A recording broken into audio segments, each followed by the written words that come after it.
новините Ирина Жерева. По сигнал с новините, роми от Радомир се оплакват, че не са допускани да ползват къпалня в града заради цвета на кожата си. Басейнът е изграден от частен инвеститор и е единствен на територията на града. Наш екип направи проверка на място. В ромския квартал на Радомир всички говорят за новооткрития басейн. Почти никой от жителите му обаче не може да разкаже за впечатленията си от него в първо лице.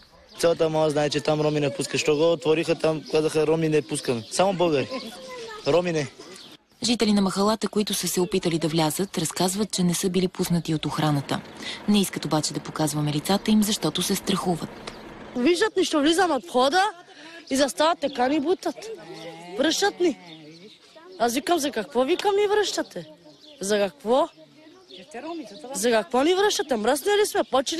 Почисти ли сте от нас? Правилно ли е това? Така са решили.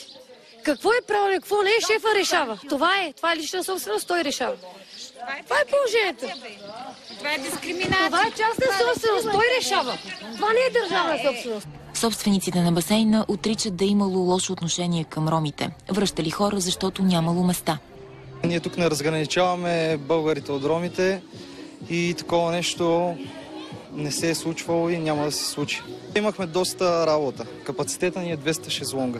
Тогава върнахме хора, но върнахме българи и роми. Просто няма място за всички. Потърсихме за мнение по случая Комисията за защита от дискриминация. Оттам изказаха принципно мнение, защото не работят по сигнали, а по конкретни жалби.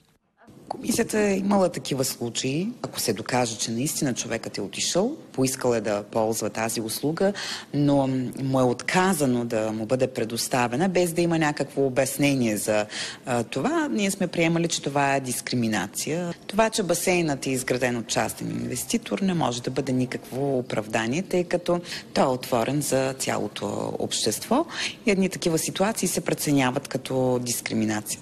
В случай на доказана дискриминация по етнически признак, комисията може да постанови глоби до 2500 лева на нарушителите.